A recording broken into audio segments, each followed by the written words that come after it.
السلام علیکم پاکستان. آج ہم جو ڈسکشن کرنا جا رہے ہیں وہ میری اسسمنٹ ہے کہ how things are progressing in Pakistan. Imran Khan صاحب کو کیوں ہٹایا گیا اور آج کی پولیٹیکل سچویشن. تو ہم پہلی بات جو عمران خان صاحب کیوں ہٹائے گئے وہ اس وجہ سے ہٹائے گئے کہ ایک آپ کا ٹرسٹ ڈیفیسٹ ویسٹرن کنٹریز کے ساتھ کریٹ ہو گیا تھا، اور یہ ویسٹرن کنٹریز جو ہیں آپ کے لون پہ کنٹرول کرتی ہیں because they are the lenders. IMF کی ٹرینچ، ورلڈ بینک کی ٹرینچ، ان کے پیچھے لینڈرز ہوتے ہیں اور یہ مینلی کنٹریز ہوتی ہیں.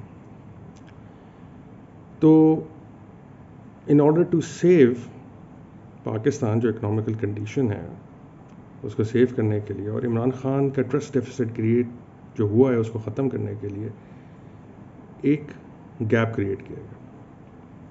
اب اس گیپ میں کیا ہوا؟ اس گیپ میں یہ ہوا کہ جتنے بھی لوگ جو عمران خان صاحب کے ساتھ غداری کرنا چاہتے تھے ان دا فیوچر وہ اسی وقت نظر آ گئے.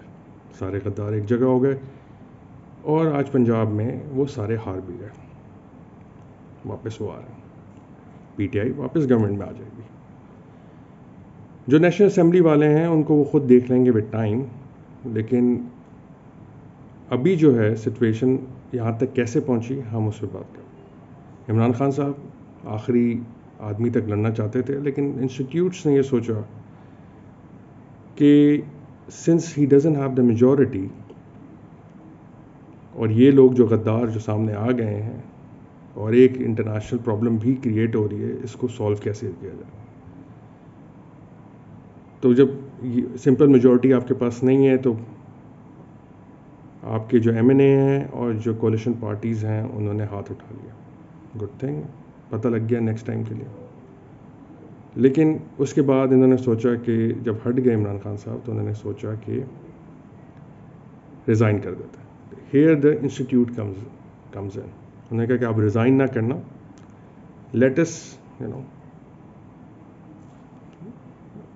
Solve this situation. تو آپ کو کچھ ٹائم سے آرمی چیف بہت سے کنٹریز جاتے ہوئے نظر آئے. لاسٹ 3 months میں بہت زیادہ گئے.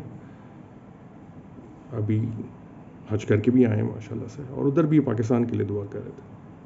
تو جب یہ پورا ٹور ہو گیا اور آج آپ کو نظر آتا ہے کہ PTI جیتتی بھی نظر آتی ہے، تو وہ ایک ٹرسٹ ڈیفیسٹ جو پرابلم تھی ویسٹرن کنٹریز سے، جو مس انفارمیشن پہنچی ہوئی تھی، وہ سالو کرنا تھا.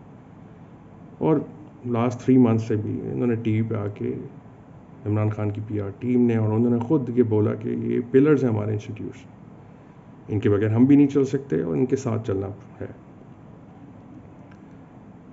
تو آج عمران خان صاحب کے لیے سمپل میجورٹی حاصل کرنا، الیکشنز ہوتے ہیں تو کوئی بڑی پرابلم نہیں ہے. بہت سارے ایکٹرز جو غائب ہو گئے اچانک سے، وہ اس کی مثال ہے. اور پاکستان پروگریس کرے گا، لیکن آپ لوگ ایتھنکلی الگ ہو کے نہیں، as a Pakistani as an whole ہم سب ساتھ مل کے اگر آگے بڑھیں گے تو ملک آگے بڑھے گا، ورنہ نہیں. So let's see. لیکن ہوپ فلی پلیز انسٹیٹیوٹس کو گالیاں نہ دیں. فرسٹ یو ہیو ٹو سی کہ what they have done and been doing for many years. Sacrifices بہت ہیں. تو ان شاء اللہ تعالیٰ آگے بھی صحیح ہوگا اور ہوپ فلی پاکستان ول پروگریس. پاکستان زندہ باد. Thank you.